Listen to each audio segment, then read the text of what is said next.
Hello, and welcome to Your Estate Matters, presented by Heritage Trust. Your Estate Matters is a podcast dedicated to everything estates, including building and preserving your legacy. If it's estate-related, we'll be talking about it. We're having the conversations today that will help Canadians protect their families, their assets, and their legacies tomorrow.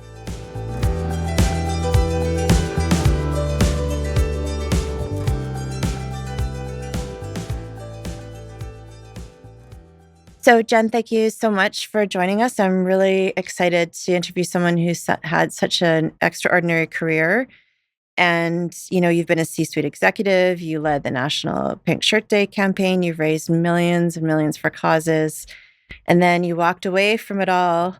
Tell us about that. And was there a moment where you decided to make that big change? Yeah. And when you say the big change, you mean the referral from like leaving kind of the corporate nonprofit world and then starting my journey in entrepreneurship? Right. Yeah. Someone once said to me, like, don't wait for a life-changing moment to change your life.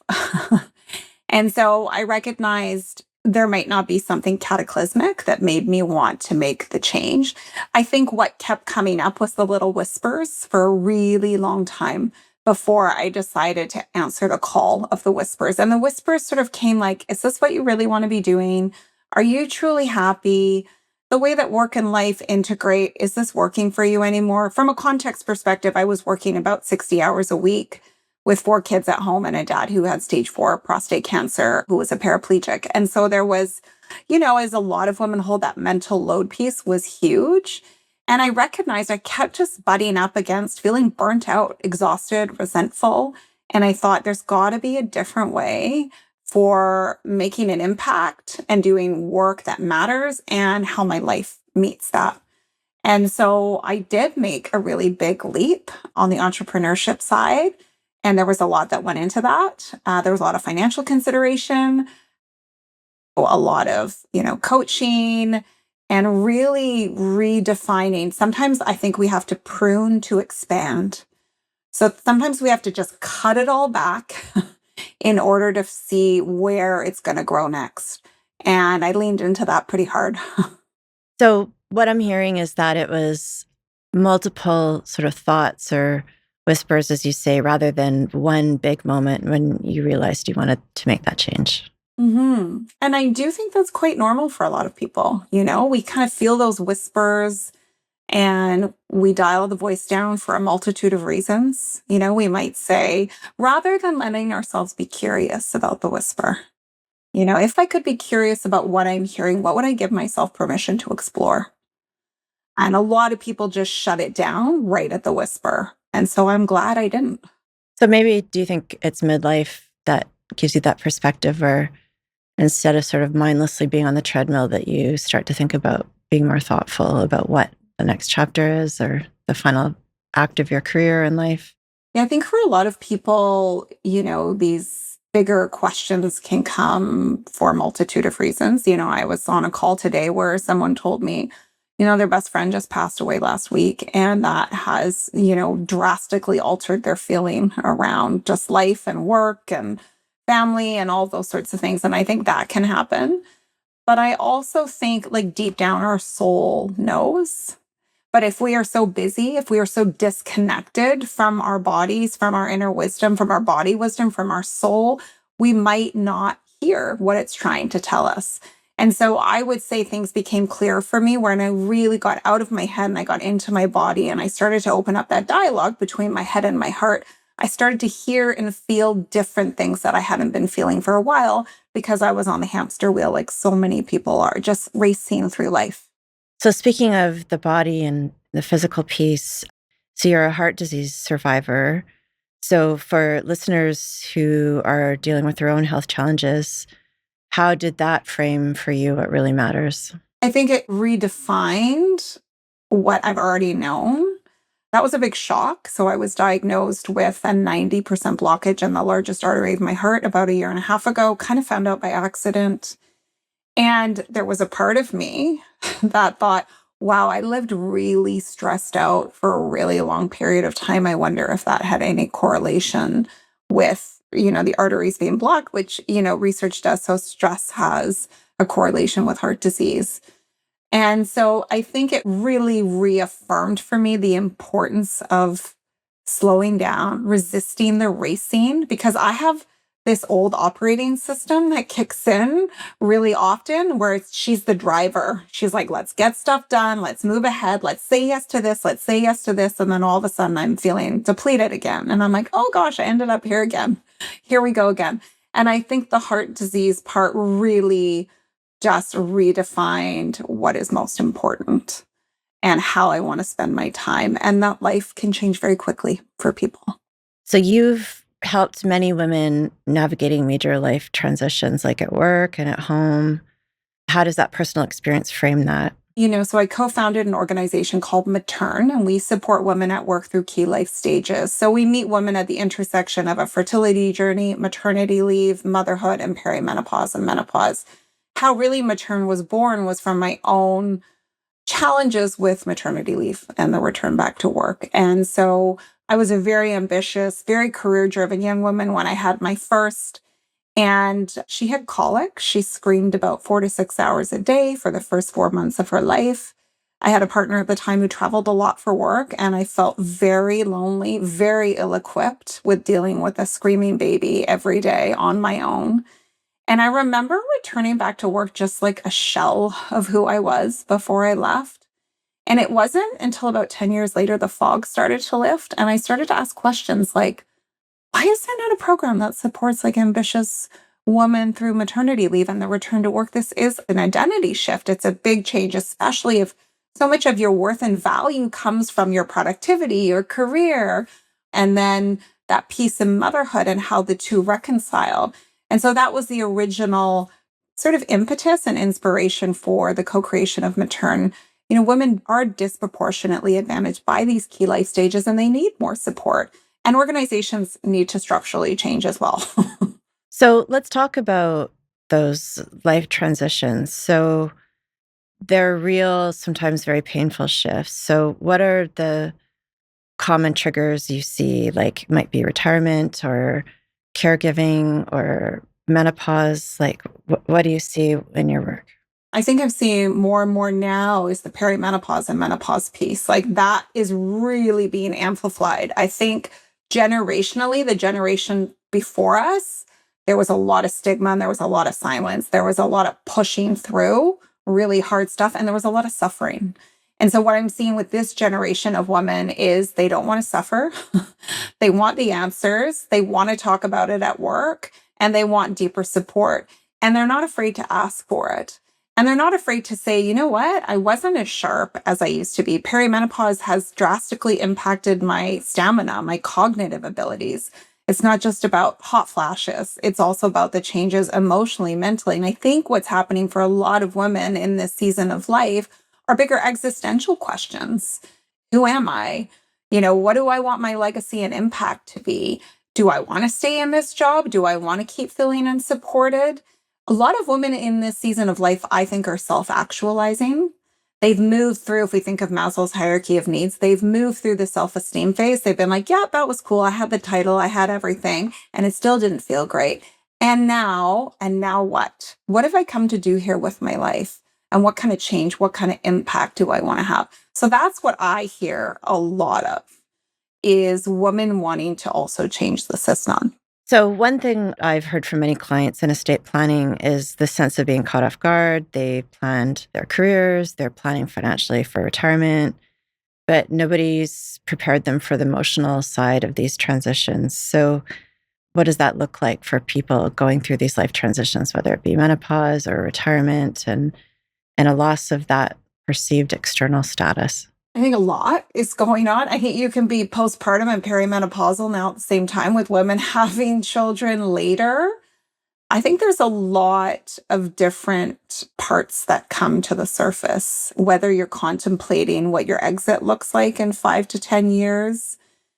But I think deeper, it's about what's most important to you. What are your core values?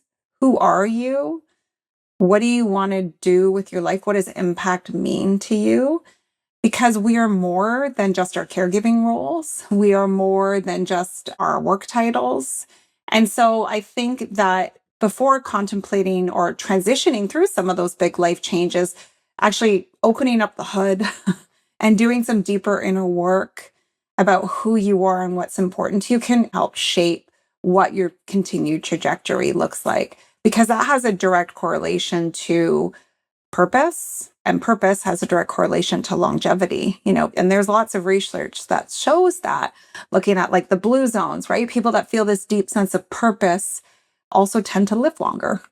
Tell me about this reinvention. Is it as much grieving what you thought you were going to have, or tell me about that? Yeah, I think that's a huge part of it. I think we have been conditioned and been told who we should be in this world. And a lot of the priming has come from that.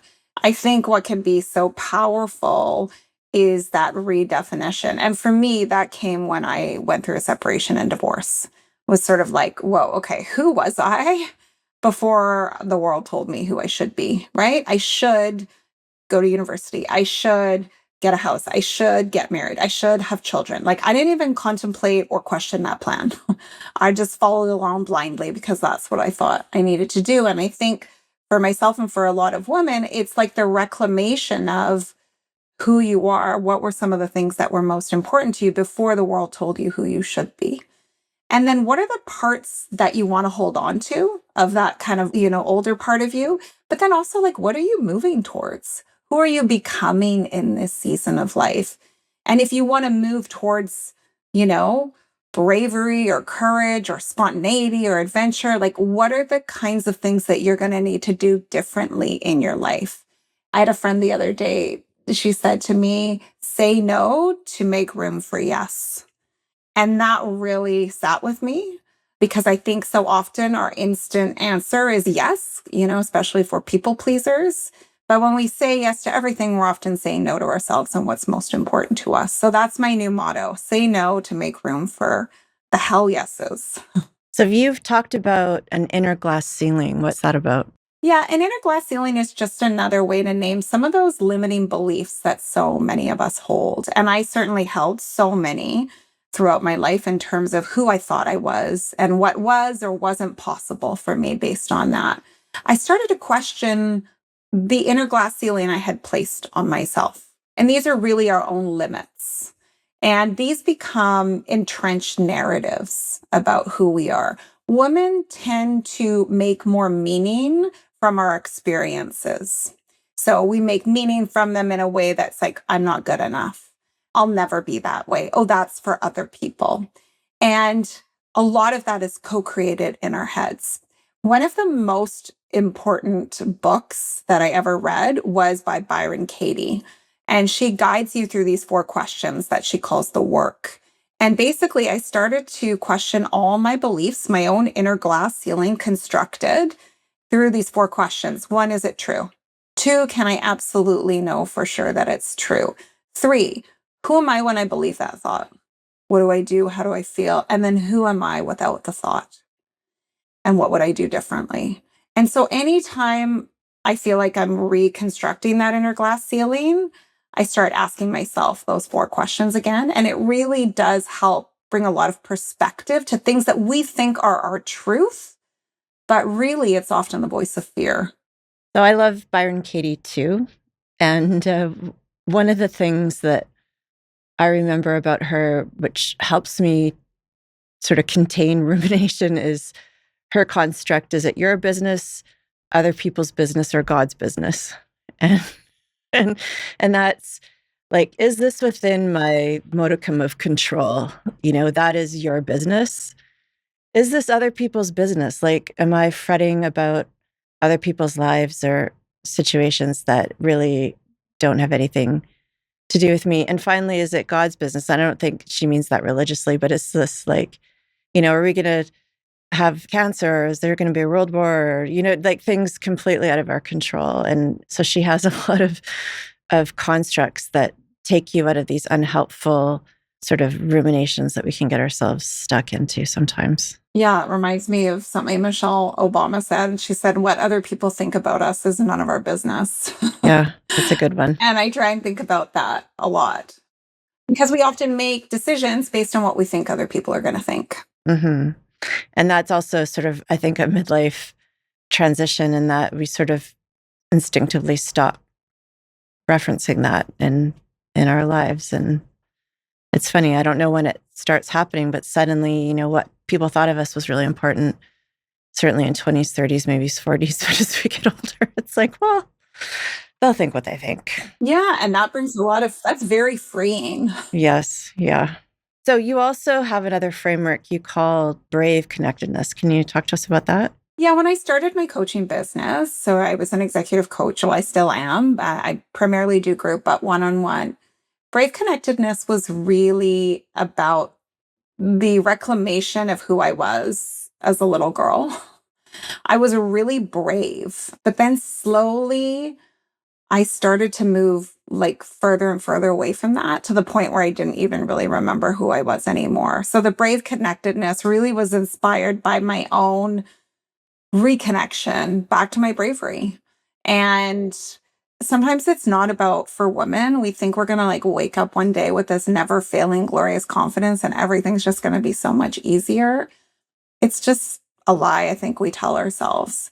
And so I think about it every day is like, how can I show up and be brave in this moment and not let fear really take the driver's seat? I know that my inner critic, I know fear shows up for me and it's okay. I know it's like in the car for the ride. I just try not to let it take the driver's seat or take direction from it. I just acknowledge it's there. I understand why you're here. You're trying to, keep me safe and keep me small. And I know better. And so brave connectedness is that really our ability to just reconnect back to that bravery that we all inherently have.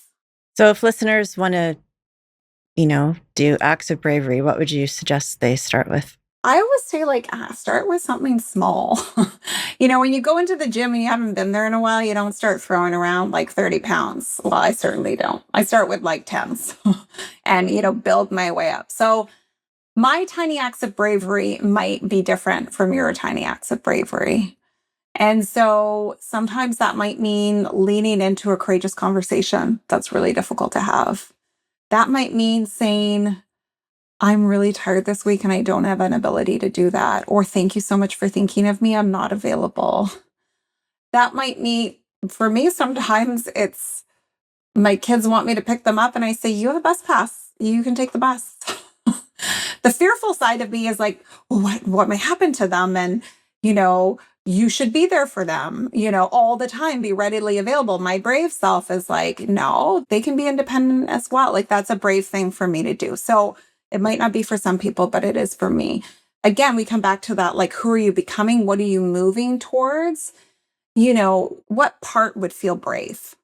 And so I think often about my future self, like, what would she do? What would she tell me to do? And then I try and embody that. So listening to you said there can be tiny acts, there can be big acts. So let's talk about people facing midlife and reinvention. It doesn't have to necessarily mean blowing everything up. Like, what can it look like if people want to just take that first step?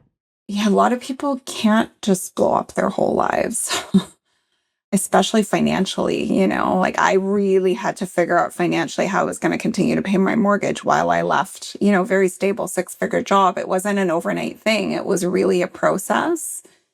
And so I think for most people, again, like the don't wait for a life changing moment to change your life. I think gaining clarity for you on what feels most important to you in this season of life. If, my coach asked me what would feel impossible but would be a dream come true. And I remember I wrote all these things down. And then I started to say, you know what? I'm going to call upon my bravery and give myself permission to explore this whisper without getting attached to the outcome. Because if I thought all of a sudden, oh, you're going to be a coach, you're going to create a new company, I didn't know any of that. You have to sometimes trust that things will unfold as they are meant to. Sometimes it's about just getting on the path. I think for a lot of people, we're linear, right? It's like, okay, I need to know the 5-year business plan or like the 5-year plan in order to take the first step. And you don't need that.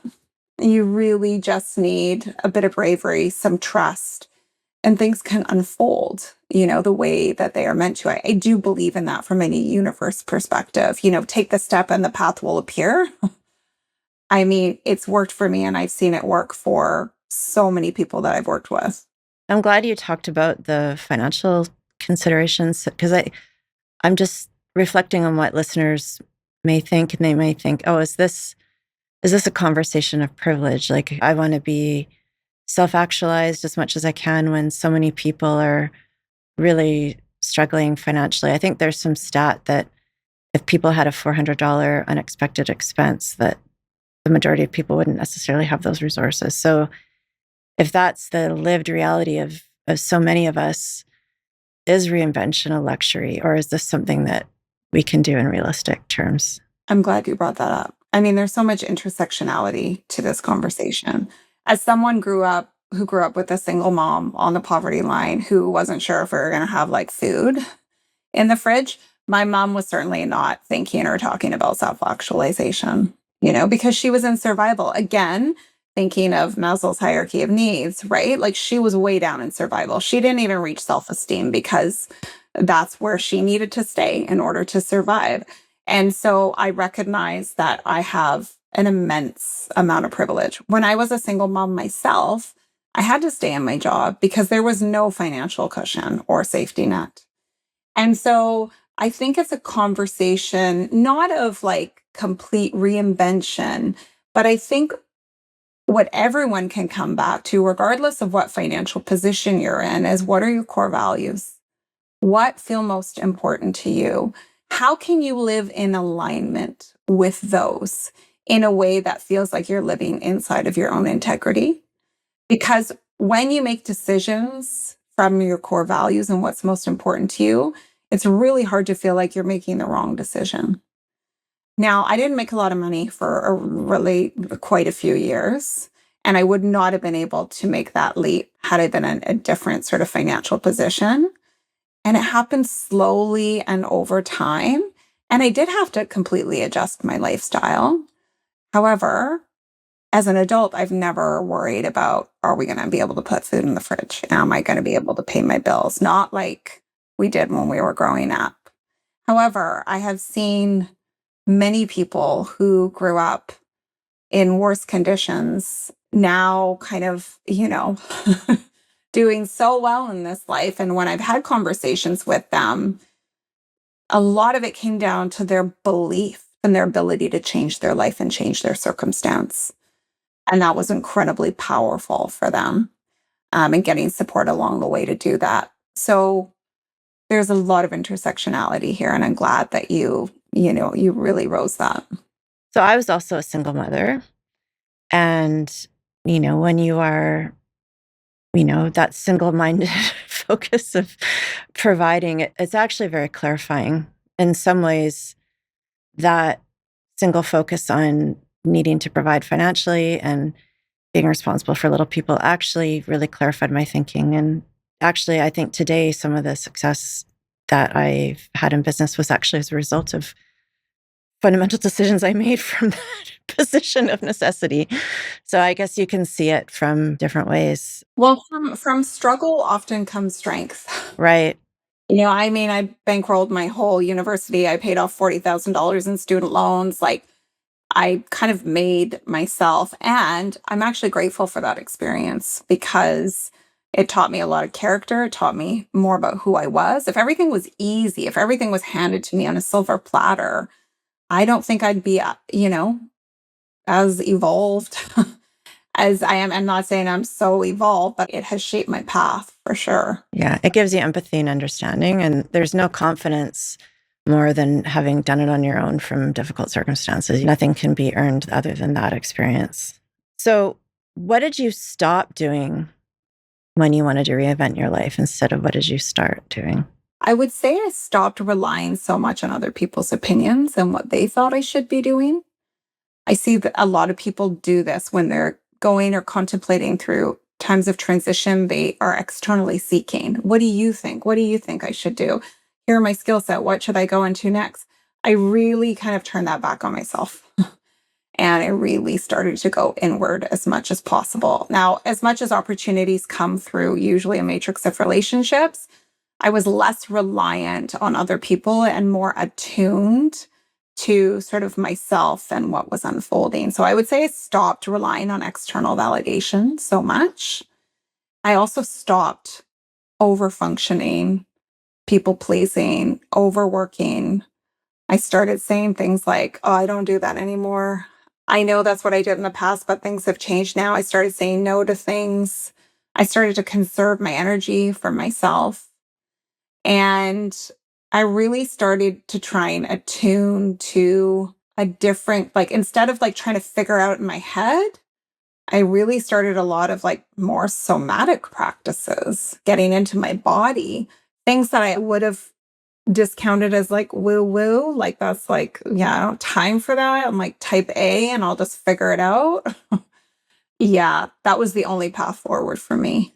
That's funny because I just met with this high-level portfolio manager who told me somatic and practices and breath work changed his life. So it can be surprising how we find these things. Um, so I want to talk about the role of community and relationships when somebody is trying to reinvent themselves. So for a lot of people in midlife, loneliness and isolation is a real issue. Our society now, especially post-COVID, and we're living in our little silos. How do we manage the lack of connections and community resources that we usually have, especially as people are approaching retirement or maybe even losing partners? I heard this quote once, and it was, you can't become yourself by yourself. It's really hard to navigate through times of challenge, whether that's like a personal shift for you, whether it's, you're going through the loss of someone, but it's really hard to do that work on your own and in isolation. And so I would say through the hardest times in my life, including very intentional changes, including through periods of grief, is I have leaned hard into community and my own community. And so I kind of got my own board of directors together, which included, an osteopath, a counselor, sometimes a energy healer, really depending on, what I had financial means for and what I needed at the time. But I also really turned to creating community. And so I created the connections that I wanted to nurture and really just started asking women to meet up for coffees or go for dinners, and then have created now a bit of a brave women's group for a lot of other women that are in sort of a similar season of life. And so I think that it's really about, during those times, like, you have to surround yourself by community, whatever community means to you.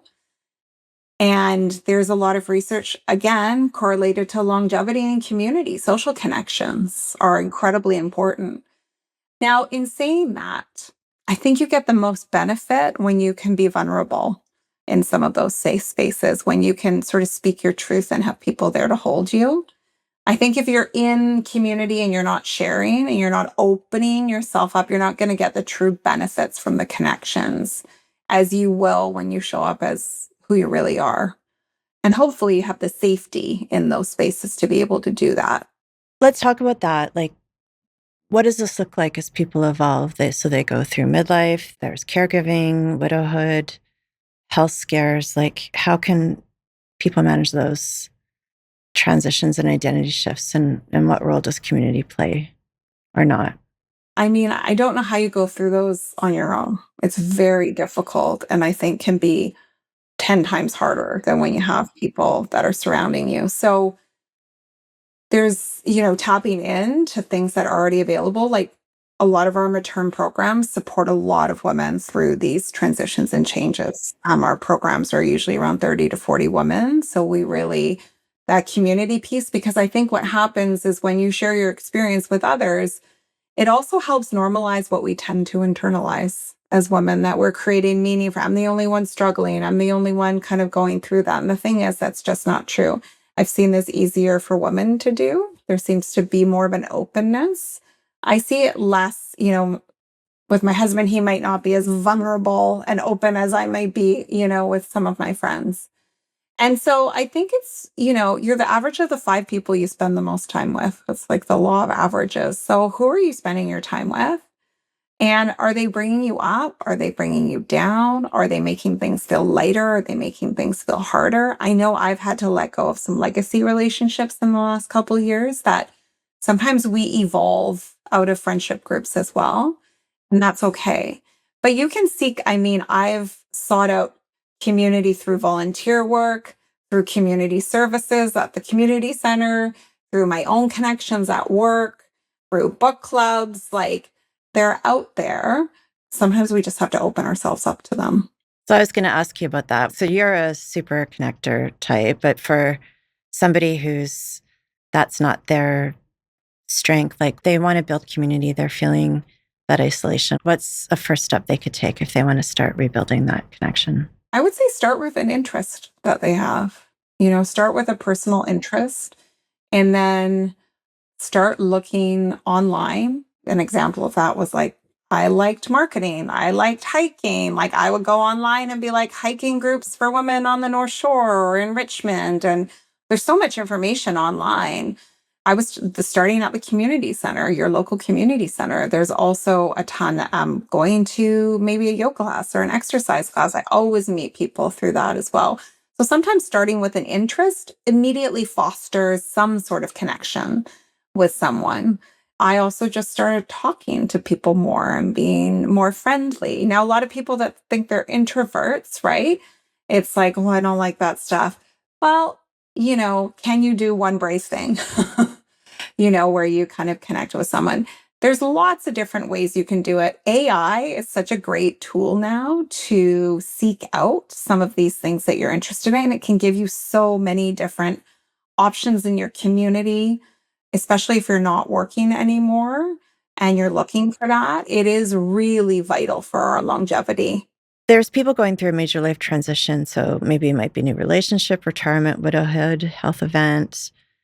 Their legal and financial planning needs to change too. Do you think people underestimate how much inner life shift eventually requires outer life decisions? Like, we do this work and then, we become different people and we have to rebuild our lives. Like, what do you see? I see some people that just plow ahead and don't lean into it, and it catches up with them later on in life in some sort of way. And I see a lot of people come to the conclusion that, like, it's more of an introspective, especially if you're thinking about, divorce.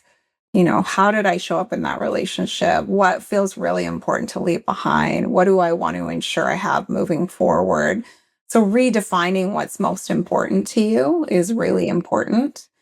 I'm a huge believer in leaning into inner work, and how I've done that is through a multitude of different modalities, including, therapy, including energy healing, including listening to podcasts, journaling, yoga, meditation, anything that gets me out of my head and into my body.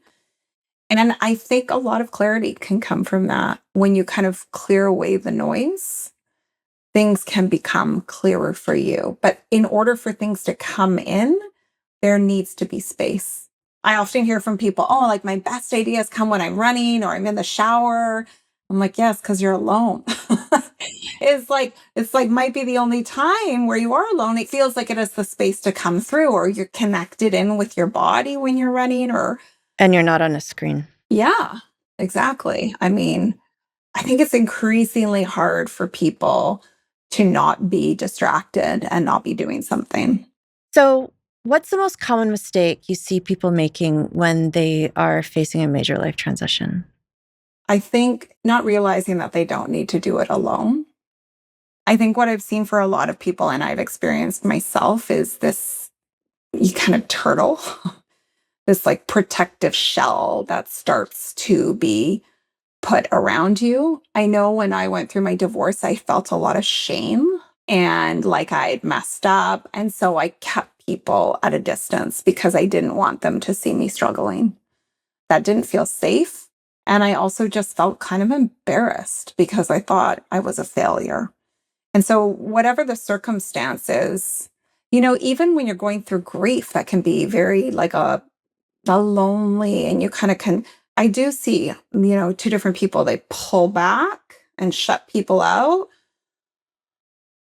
where they expand and come forward and say, okay, I'm open to the support. And the people that I have seen that have done better in the long run are the people that have just been open to being supported and being held. I think that we create a lot of stories about what it means to be supported. And so some of my narratives I used to hold on to is one, I should be able to do this all on my own. Two, I'm only of value when I'm of service to people. Three, if I let people support me, I'm going to owe them. Four, if I let people support me, I'm going to be a burden to them. And so we create stories about what it means to be open to support. And that blocks our ability to have support. But the deeper, truer story is the more open we are, the more deeply connected our relationships are. The more open to support, the more powerful we are because we have more energy for other things. And so I often think to myself, like, I have put a lot of deposits in the giving bank. I have a friend that's going through trouble. Hey, I'm going to bring you meals. You just lost your job. Let's get on a coaching call. I'm going to help you find a new one. Like, you're sick, you can't walk your dog. I'll be right over there. Like, so many of us are givers, but we really resist withdrawals. And so I think to myself, you know what? I've done a lot of giving in the giving bank. I can take a few withdrawals. So I'm going to be open to support on this one. And that kind of shift can really be transformational change for people. And it's difficult to do. So, say there's someone listening, they're sitting at their kitchen table and they're thinking, the life that I built doesn't fit me anymore. What's the first step they could take in finding a new place? I would ask them to get clear on how will they know when they're inside of a life that they love? Like, what would they see? What would they feel? What would they be hearing? What would they be noticing? I would get clear on like what part of this life does not feel like it's aligned for me anymore. And what would a life in alignment feel like for me? How do I want to feel? And then getting clear about like what's getting in the way of that. Is it a job? Is it a relationship? Is it the stories I'm telling myself every day? Is the inner critic? Is it my mother-in-law? Is it like, what is blocking? Is it financial constraints? And that's okay. Like, listen, I have a vision board of this like beautiful house that sits like right over here. I'm not there yet. I don't even know when I'm going to be there, but I can let myself believe that one day I will be in a home that feels just amazing for me. It is like a big dream I've always had since I was a little girl. And I'm going to like let myself have that. And I'm going to think of along the way, like, what are some small ways to get there? Maybe I can't get there right now, but could I make my home a little nicer? Could I paint the wall? Is there some things that I could do that can make that shift for me in small ways? It doesn't need to be all or nothing, but I would start there. I would start with understanding, like, how do you want to feel and what is getting in the way of you feeling that way? So, what if somebody's saying it's too late for me? I'm too old. My ship has sailed. What would you say to them? I would say it's time to smash that inner glass ceiling. That is a limiting belief. I'm too old. Okay, let's look at some people who have transformed their lives in their 70s. I bet you there is overwhelming evidence. Just go on Instagram. Like, I think some of the people hit like their swan song in their 60s and 70s. We're never too old. We always have the ability to change and grow and show up differently and invite new things in and say no to other things. So whenever I think of a belief, I think of like, is there any evidence, for that? Is there evidence to the contrary, that I'm not too old? And so I would definitely ask yourself some bigger, bolder questions because those stories will keep you small. They'll keep you in your nice little safety comfort zone. And then you're never going to know what it could have been like. So, if listeners could take one thing away from today, what would you tell them? I would say that you are worthy of what you want for your life, whatever that looks like, personally, professionally, change. You are worthy of that. And that matters, Your needs are important too. It might not be, again, like we say, just like blowing up our lives, but it could. It might be, if I believed I was worthy, what would I do differently this week? What is one small change that could get me closer to where I want to be. Because when we think about like a ship turning around, it just doesn't turn easily. Like a big ship does not. It's like one little degree and one little degree and and then over a long term, we see it moving. So being patient with the process, I'd say that's been my biggest lesson in life. It's not always going to unfold in the timeline that you might want it to. And so being patient with the process of whatever change looks like for you. Well, Jen, this has been amazing. Thank you. Thank you so much for all your incredible wisdom and sharing your story with us. It's been really wonderful. I love what you're doing. I love what you're leading on this podcast. Thank you. It's such a privilege. This podcast is for informational purposes only and should not be considered individual legal, financial, or tax advice. Make sure to consult the advisor of your choice to advise you on your own circumstances. Thank you for joining us for this episode of Your Estate Matters. If you like this podcast, make sure to follow it on your podcast platform of choice. Whether you're planning your own estate or you're acting as executor for somebody else's, Heritage Trust can help. Partner with Heritage Trust to protect your family, your assets, and your legacy.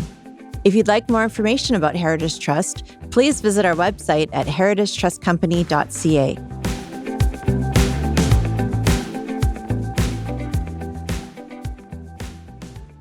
This podcast is produced by Podfather Creative.